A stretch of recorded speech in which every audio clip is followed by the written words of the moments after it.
पिछले सेशन में हमने डाक विभाग में प्रचलित जीवन बीमा यानी पीएलआई और आरपीएलआई के बारे में जाना था। पर क्या आप जानते हैं कि पीएलआई और आरपीएलआई किसको मिलता है, कौन इसके लिए एलिजिबल है? इस सेशन में हम पीएलआई और आरपीएलआई लेने के लिए योग्यता की चर्चा करेंगे। पीएलआई और आरपीएलआई के बिजनेस को बढ़ाने के लिए उसे लेने की योग्यता के बारे में जानकारी होना बहुत ही जरूरी है, नहीं तो गलत व्यक्ति को पॉलिसी मिल जाएगी और बाद में इसे कैंसिल करना पड़ेगा। पीएलआई और आरपीएलआई के बिजनेस का पूरा दारोमदार इसके ऊपर है। चलिए देखते हैं वे कौन कौन व्यक्ति है जो पीएलआई एवं आरपीएलआई लेने के लिए एलिजिबल है। क्या आपको पता है कि शुरू में डाक जीवन बीमा केवल डाकघर के कर्मचारियों के लिए ही था? जी हाँ, यह सत्य है, परंतु आज केंद्र सरकार और राज्य सरकारों के कर्मचारियों, सार्वजनिक क्षेत्र उपक्रमों, पब्लिक सेक्टर यूनिट्स, विश्वविद्यालयों एवं सरकारी सहायता प्राप्त शैक्षणिक संस्थाओं, अधिकृत बैंक, लिस्टेड सहकारी समितियां और रक्षा एवं अर्धसैनिक बलों आदि के कर्मचारियों को भी पीएलआई मिल सकता है। इसके अलावा ज्वाइंट वेंचर के कर्मचारी, जिसमें केंद्र या राज्य सरकार का 10% से ज्यादा हिस्सा हो, वो भी पीएलआई ले सकते हैं। अब सामाजिक सुरक्षा का दायरा विस्तृत करके और अन्य शिक्षित व्यक्तियों को भी पीएलआई के लिए मान्यता दी गई है, जैसे कि निजी शैक्षणिक संस्थाओं, विद्यालयों, महाविद्यालयों आदि के कर्मचारी जिनको एजुकेशन बोर्ड से मान्यता प्राप्त हुई हो। दोस्तों, क्या आप जानते हैं कि अब पीएलआई की पॉलिसी प्रोफेशनल्स भी ले सकते हैं, जैसे कि डॉक्टर्स, इंजीनियर्स, वकील, चार्टर्ड अकाउंटेंट्स, इनको भी पीएलआई दिया जाता है। सभी प्रकार के कोर्सेज जैसे कि management, computer applications, software development, agriculture, pharmacy, fine arts, home science, information technology, electricals, hotel management, journalism, nurses आदि में डिग्री, डिप्लोमा, ग्रेजुएट और पोस्ट ग्रेजुएट किया हो तो ऐसे बहुत सारे प्रोफेशनल्स एवं डिग्री धारक के लिए पीएलआई का ऑप्शन खुला है, जिसकी विस्तृत जानकारी विभाग के द्वारा तारीख 12/3/2021 को जारी किए गए पत्र में दी गई है। आपको यह जानकारी देना चाहूंगा कि सभी प्रकार के आईटीआई एवं ग्रेजुएट भी पीएलआई लेने के लिए एलिजिबल है। हो सकता है कि आने वाले दिनों में और भी प्रोफेशनल्स को पीएलआई से जोड़ा जाए। दोस्तों, अब पीएलआई के लिए मार्केट और भी बड़ा हो गया है, क्योंकि राष्ट्रीय शेयर बाजार एनएससी और मुंबई शेयर बाजार बीएससी में लिस्टेड जितनी भी कंपनियां हैं, उस सभी कंपनियों के स्थायी कर्मचारी पीएलआई के लिए एलिजिबल है। दोस्तों, यहां पर एक प्रश्न है, कोई टेम्पररी कर्मचारी पीएलआई ले सकता है क्या? जी हां, अगर उसके कॉन्ट्रैक्ट में लिखा है कि कॉन्ट्रैक्ट की अवधि खत्म होने के बाद उसे फिर से रिन्यू किया जाएगा, तो वे कर्मचारी भी पीएलआई ले सकते हैं। अब बात करते हैं आरपीएलआई की। यह जीवन बीमा सिर्फ और सिर्फ गांव में स्थायी रूप से बसने वाले लोगों को ही दिया जाता है, जो उनके एड्रेस प्रूफ के आधार पर प्रमाणित किया जाएगा। तो दोस्तों, इस प्रकार हमने जाना कि कौन कौन लोग पीएलआई और आरपीएलआई के लिए एलिजिबल है। क्या आप जानते हैं कि पीएलआई और आरपीएलआई लेने के लिए कुछ सीमाएं बनाई गई है और हमें उस दायरे में रहकर ही बिजनेस करना है। अगर किसी को पॉलिसी देनी है तो हमें यह पता होना चाहिए कि बीमा राशि की मिनिमम और मैक्सिमम लिमिट क्या है, किस राशि के गुणांक में पॉलिसी दे सकते हैं, क्या बीमा राशि उम्र और आय पर आधारित है। ऐसे बहुत सारे प्रश्न होंगे। एक कर्मचारी होने के नाते और पीएलआई एवं आरपीएलआई का बिजनेस बढ़ाने के लिए उसकी सीमाओं की जानकारी हमें होना बहुत ही जरूरी है। आइए देखते हैं कि नियम क्या है। पहले बात करते हैं पीएलआई की। पीएलआई की पॉलिसी लेने के लिए मिनिमम बीमा राशि 20,000 रुपया है और मैक्सिमम बीमा राशि 50 लाख है। पीएलआई की बीमा राशि 10,000 के गुणांक में ही होनी चाहिए। तो बताइए कि किसी व्यक्ति को 1,05,000 रुपये की पीएलआई की पॉलिसी दे सकते हैं? सोचिए, नहीं ना। 1,00,000 या 1,10,000 की बीमा राशि की पीएलआई की पॉलिसी दे सकते हैं, पर 1,05,000 की बीमा राशि की पीएलआई की पॉलिसी नहीं दे सकते। अब बात करते हैं आरपीएलआई की। आरपीएलआई की पॉलिसी लेने के लिए मिनिमम बीमा राशि 10,000 और मैक्सिमम बीमा राशि 10 लाख है। आरपीएलआई की बीमा राशि 5,000 के गुणांक में ही होनी चाहिए। तो बताइए, किसी व्यक्ति को 1,01,000 रुपये की आरपीएलआई की पॉलिसी दे सकते हैं? सोचिए, नहीं दोस्तों, क्योंकि 1,05,000 या 1,10,000 की बीमा राशि का आरपीएलआई दे सकते हैं, पर 1,01,000 की बीमा राशि वाली पॉलिसी आरपीएलआई में नहीं दे सकते हैं। दोस्तों, अब एक प्रश्न है कि एक गांव में स्थायी रूप से रहने वाला व्यक्ति सरकारी नौकरी कर रहा है, मतलब वो पीएलआई और आरपीएलआई दोनों के लिए एलिजिबल है और उसकी महीने की इनकम 1,00,000 रुपये से भी ज्यादा है। उसकी उम्र और इनकम उस काबिल है कि वो पीएलआई और आरपीएलआई दोनों साथ में ले सके और उसके प्रीमियम का भुगतान भी आसानी से कर सके। अब वो बीमा राशि 50 लाख का पीएलआई और 10 लाख रुपए की बीमा राशि का आरपीएलआई लेना चाहता है, तो क्या हम उसको 50 लाख रुपए का पीएलआई और 10 लाख रुपए का आरपीएलआई दे सकते हैं? सोचिए, उसको महत्तम बीमा राशि का पीएलआई और आरपीएलआई मिलेगा कि नहीं? नहीं दोस्तों, हम उसको 50 लाख रुपए का पीएलआई और 10 लाख रुपए का आरपीएलआई नहीं दे सकते, क्योंकि महत्तम बीमा राशि 50 लाख रुपए की ही होनी चाहिए, चाहे वो पीएलआई हो या आरपीएलआई, पर 50 लाख रुपए से अधिक राशि का बीमा नहीं मिलेगा। अब बात करते हैं पॉलिसी लेने के लिए न्यूनतम और महत्तम उम्र के बारे में। क्या आप जानते हैं कि पीएलआई और आरपीएलआई लेने के लिए मैक्सिमम और मिनिमम उम्र कितनी होनी चाहिए? वैसे सामान्य भाषा में कहा जाए तो न्यूनतम उम्र 19 वर्ष और अधिकतम उम्र 55 वर्ष की होनी चाहिए, लेकिन मिनिमम और मैक्सिमम उम्र पॉलिसी के प्लान के प्रकार पर निर्भर करती है, जिसके बारे में हम आने वाले सेशन में चर्चा करेंगे। दोस्तों, क्या किसी भी व्यक्ति की आय का पीएलआई और आरपीएलआई की बीमा राशि से कोई संबंध है? जी हाँ, इसके लिए भी विभाग ने कुछ नियम बनाए हैं।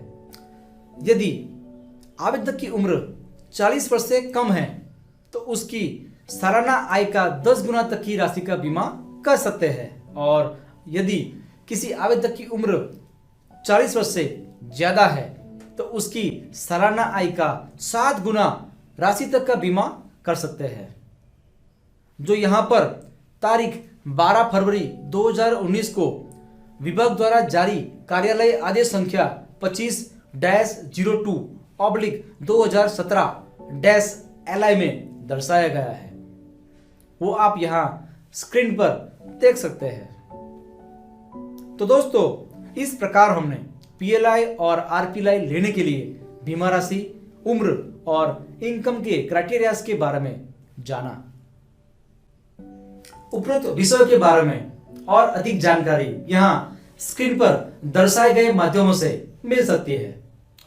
एक ऑफिसर होने के नाते हमें पीएलआई और आरपीएलआई के विभिन्न प्लान्स एवं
अंतिम वर्ष में कन्वर्जन की सुविधा नहीं मिलेगी।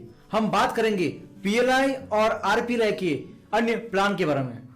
एक ऑफिसर होने के नाते पीएलआई और आरपीएलआई के विभिन्न प्लान्स एवं उसकी विशेषताओं की जानकारी होना बहुत ही जरूरी है। चलिए देखते हैं। दोस्तों, जैसे कि हमें पता है कि पीएलआई के लगभग सभी प्लान्स आरपीएलआई के प्लान के साथ मिलते जुलते हैं, तो आज बात करते हैं सुरक्षा और ग्राम सुरक्षा की। बेसिकली ये एक होल लाइफ एश्योरेंस प्लान है जिसमें एक निर्धारित आयु तक प्रीमियम का भुगतान करना है और बीमा का लाभ पूरी जिंदगी मिलता रहेगा। यह प्लान उन लोगों के लिए उपयोगी है जो लोग अपनी बजाय अपने फैमिली मेंबर के भविष्य को फाइनेंशियली सुरक्षित करना चाहते हैं। दूसरी पॉलिसी के मुकाबले इस पॉलिसी में प्रीमियम सबसे कम और बोनस सबसे अधिक है। इसमें मिनिमम एज 19 वर्ष और मैक्सिमम एज 55 वर्ष है। इस प्लान में लोन 4 साल के बाद मिलता है और पॉलिसी को सरेंडर भी 3 साल के बाद कर सकते हैं। इसका बोनस 1000 रुपये की बीमा राशि पर 76 रुपये है। दोस्तों, जैसे संतोष प्लान में परिपक्वता उम्र थी, वैसे यहां पर नहीं है। यहां पॉलिसी लेते वक्त प्रीमियम के भुगतान करने की आयु तय करनी होती है कि किस उम्र तक प्रीमियम का भुगतान करना है। इस प्लान में प्रीमियम पेइंग एज 55 वर्ष, 58 वर्ष और 60 वर्ष है। दोस्तों, पॉलिसी लेते समय पर तय की गई उम्र तक प्रीमियम भरना है।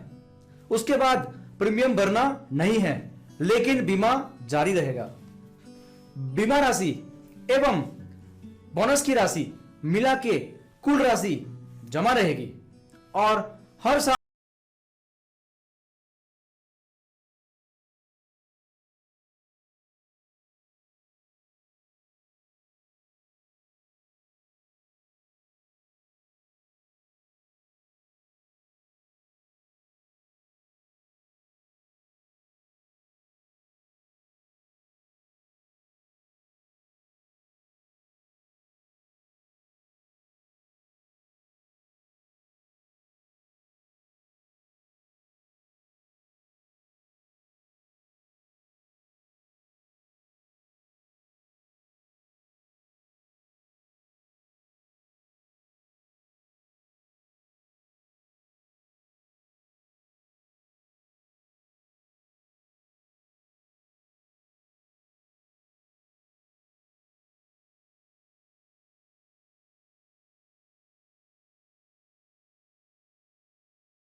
सभी जमा राशि बोनस के साथ ले सकते हैं, जिसे हम सर्वाइवल बेनिफिट यानी अस्तित्व का लाभ भी कहते हैं। चलिए एक उदाहरण लेते हैं।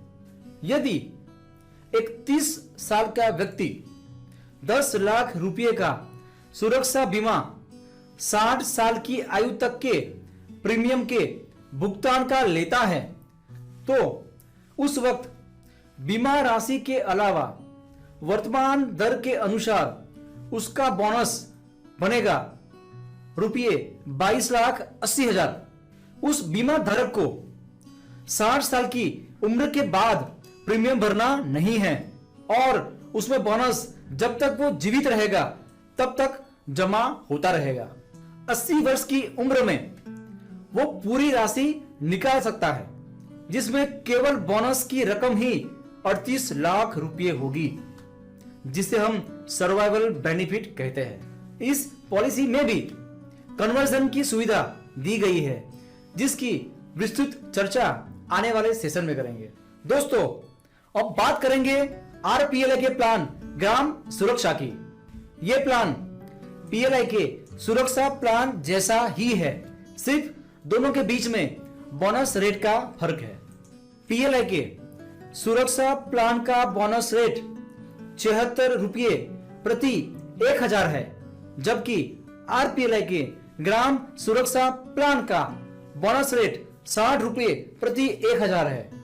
बाकी सब विशेषताएं एक जैसी ही है। तो दोस्तों, इस प्रकार हमने पीएलआई के सुरक्षा और आरपीएलआई के ग्राम सुरक्षा प्लान के बारे में चर्चा की। जैसे कि हमने देखा, पीएलआई के लगभग सभी प्लान्स आरपीएलआई के प्लान्स के साथ मिलते जुलते हैं। तो अब बात करते हैं पीएलआई के सुविधा प्लान और आरपीएलआई के ग्राम सुविधा प्लान की। यह एक convertible whole life assurance plan है। इसमें यह विशेष सुविधा दी गई है कि एक निर्धारित अवधि के बाद इस प्लान को हम संतोष प्लान में परिवर्तित कर सकते हैं। इसलिए इसे परिवर्तनीय संपूर्ण जीवन बीमा कहते हैं। दोस्तों, जैसे कि हमें पता है, संपूर्ण जीवन बीमा यानी सुरक्षा बीमा का प्रीमियम सबसे कम होता है।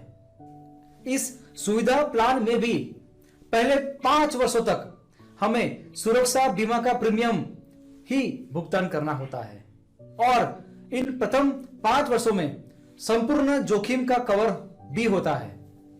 उसके पश्चात इस प्लान को एंडोमेंट एश्योरेंस प्लान यानी कि संतोष में परिवर्तित किया जा सकता है, जिसकी परिपक्वता की अवधि 50 वर्ष, 55 वर्ष, 58 वर्ष और 60 वर्ष हो सकती है।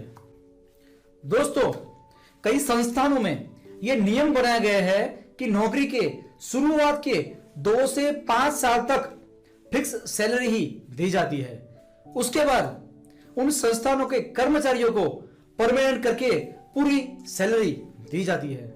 ऐसी सिचुएशन में आवेदक सुविधा प्लान लेते हैं ताकि प्रीमियम कम आए और बाद में सैलरी बढ़ने पर इसे संतोष प्लान में कन्वर्ट कर सकते हैं, ताकि कम आय वाले ऐसे आवेदकों को नौकरी के शुरुआती समय में किसी प्रकार की वित्तीय परेशानी नहीं हो और वे बीमा का लाभ भी ले सके। तो यह पॉलिसी इस प्रकार की परिस्थितियों में ज्यादा उपयोगी होती है, जहां पर संस्थानों के द्वारा शुरुआत के कुछ साल के लिए फिक्स सैलरी का नियम बनाया गया है।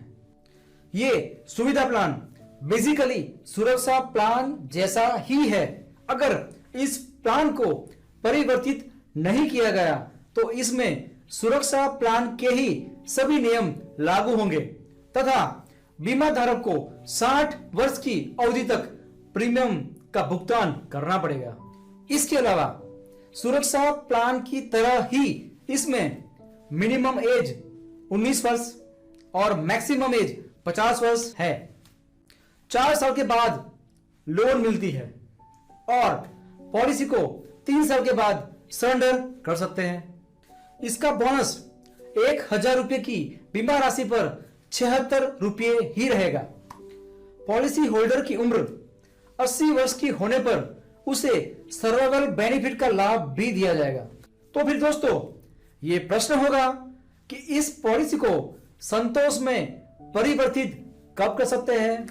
दोस्तों, इस पॉलिसी को जारी करने की तारीख से 5 साल के बाद ही इसे संतोष प्लान में कन्वर्ट कर सकते हैं और अगर इसे कन्वर्ट किया गया तो यह पॉलिसी संतोष मतलब कि एंडोमेंट एश्योरेंस पॉलिसी बन जाएगी और संतोष प्लान की सभी विशेषताएं लागू होगी, जिसके बारे में हम पहले ही चर्चा कर चुके हैं।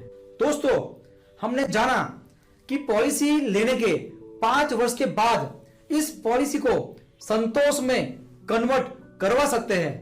तो यह भी प्रश्न होगा कि 5 वर्ष पूरे होने के बाद कितने समय तक इस पॉलिसी को संतोष प्लान में कन्वर्ट करवा सकते हैं।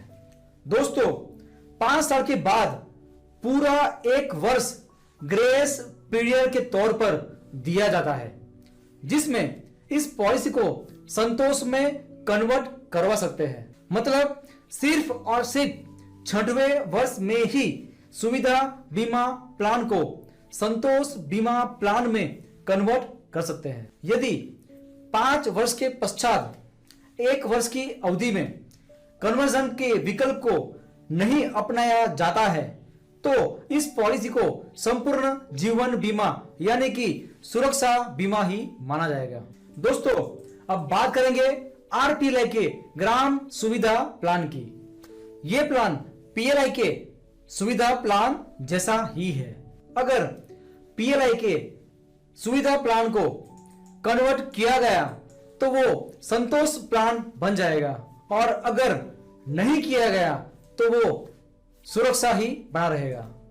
वैसे ही आरपीएलआई के प्लान ग्राम सुविधा को कन्वर्ट किया गया तो वो ग्राम संतोष प्लान बन जाएगा और नहीं किया गया तो ग्राम सुरक्षा प्लान ही माना जाएगा और उसकी ही विशेषताएं लागू होगी। हम बात करेंगे पीएलआई और आरपीएलआई के एक और प्लान के बारे में।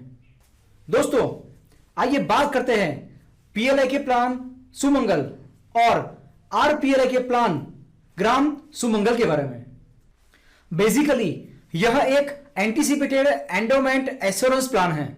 मतलब कि यह एक मनी बैक प्लान है जिसमें एक निर्धारित अवधि पर राशि मिलती है जिसे सर्वाइवल बेनिफिट कहते हैं। यह प्लान उन लोगों के लिए उपयोगी है जो लोग पॉलिसी की परिपक्वता के दौरान किस्तों के रूप में समय समय पर मॉनिटरी बेनिफिट्स प्राप्त करना चाहते हैं। दूसरी पॉलिसी के मुकाबले इस पॉलिसी में प्रीमियम थोड़ा ज्यादा है और बोनस भी सबसे कम है, क्योंकि इस प्लान में पॉलिसी टर्म के दरमियान सर्वाइवल बेनिफिट दिए जाते हैं। दोस्तों, इस प्लान में लोन एवं सरेंडर की सुविधा नहीं दी गई है। इसका बोनस 1000 रुपये की बीमा राशि पर 48 रुपये है। दोस्तों, इस प्लान में मिनिमम एज 19 वर्ष है और मैक्सिमम एज प्लान की अवधि के प्रकार के मुताबिक दी गई है। तो चलिए देखते हैं कि कितनी प्रकार की अवधि के प्लान दिए गए हैं। इस जीवन बीमा प्लान में 2 प्रकार के परिपक्वता की अवधि के प्लान दिए गए हैं। एक 15 वर्ष के लिए और दूसरा 20 वर्ष के लिए। इस वजह से 15 वर्ष के प्लान में मैक्सिमम एज 45 वर्ष है और 20 वर्ष के प्लान में मैक्सिमम एज 40 वर्ष है। मतलब कि जिसको 15 वर्षीय प्लान लेना हो उसकी अधिकतम उम्र 45 वर्ष से ज्यादा नहीं होनी चाहिए और जो 20 वर्षीय प्लान लेना चाहते हैं उसकी अधिकतम उम्र 40 वर्ष ही होनी चाहिए। दोस्तों, जैसे आपको पता है कि डाक जीवन बीमा के किसी भी प्लान में 60 वर्ष की आयु के बाद परिपक्वता नहीं दी जाती है। इसलिए अगर आप इस दोनों प्लान के वर्ष और उस प्लान को लेने के लिए अधिकतम आयु का टोटल करेंगे तो वो 60 ही आएगा। फिर तो दोस्तों यह प्रश्न होना चाहिए कि इस पॉलिसी में प्रीमियम थोड़ा ज्यादा और बोनस सबसे कम है, तो इस प्लान को लेने का फायदा क्या? तो दोस्तों आइए इन दोनों प्लान के बारे में बात करते हैं। पहले बात करते हैं 15 वर्षीय प्लान की। तो इस प्लान में 15 वर्षों के दौरान बीच में सर्वाइवल बेनिफिट यहां पर दर्शाए गए अनुसार दिया जाता है। जैसे कि प्लान लेने के 6 वर्ष के बाद बीमा राशि का 20%, 9 वर्ष के बाद बीमा राशि का 20%, 12 साल के बाद बीमा राशि का 20% और परिपक्वता होने पर बाकी बीमा राशि यानी कि 40% और पूरे 15 वर्ष का बोनस दिया जाता है।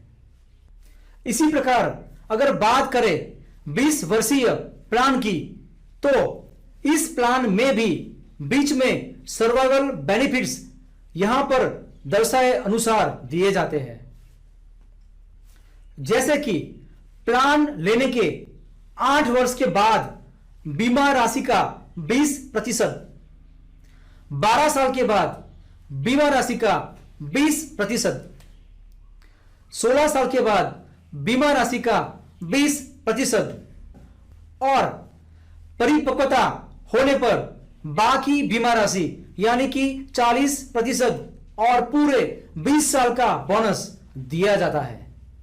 तो दोस्तों, जो लोग पॉलिसी की अवधि के दौरान कुछ राशि पाना चाहते हैं, उन लोगों के लिए यह प्लान ज्यादा फायदेमंद है, क्योंकि बीच में मिलने वाले सर्वाइवल बेनिफिट से जिंदगी में आने वाले कुछ छोटे छोटे परंतु अहम खर्चों के लिए पैसे मिलते रहते हैं।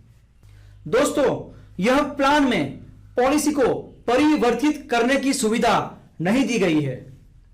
इस प्लान या उसकी अवधि में किसी प्रकार का कोई कन्वर्जन नहीं कर सकते। क्या आप जानते हैं कि यह प्लान में सबसे बड़ा लाभ क्या है? चलिए देखते हैं। अगर बीच में पॉलिसी होल्डर की मृत्यु हुई तो जितने साल का बोनस जमा हुआ होगा वो पूरी बीमा राशि के साथ नॉमिनी को दिया जाएगा।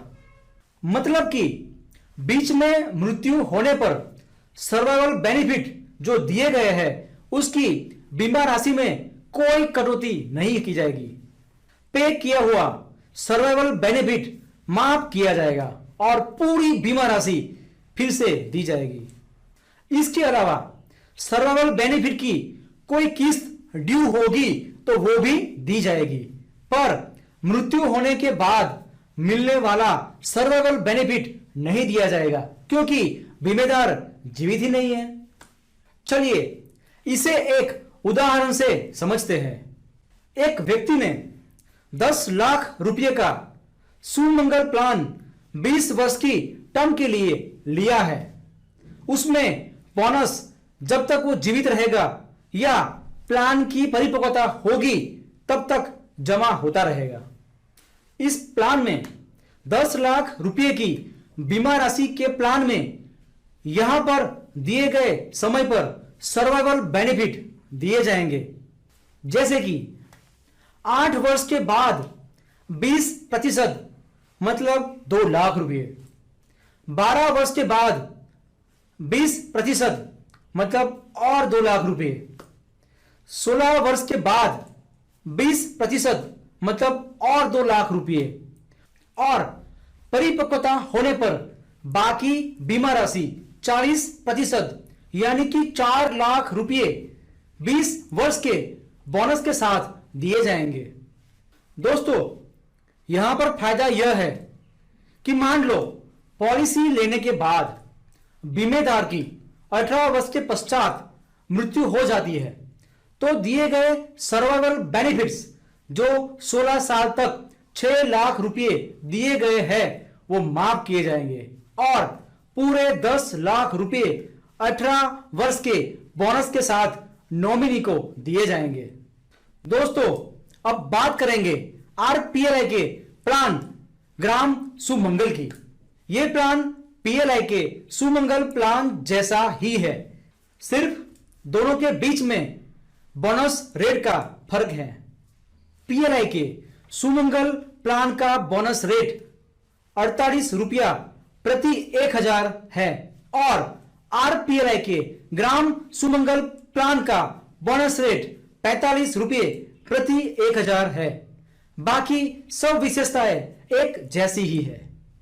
तो दोस्तों, इस प्रकार हमने पीएलआई के सुमंगल और आरपीएलआई के ग्राम सुमंगल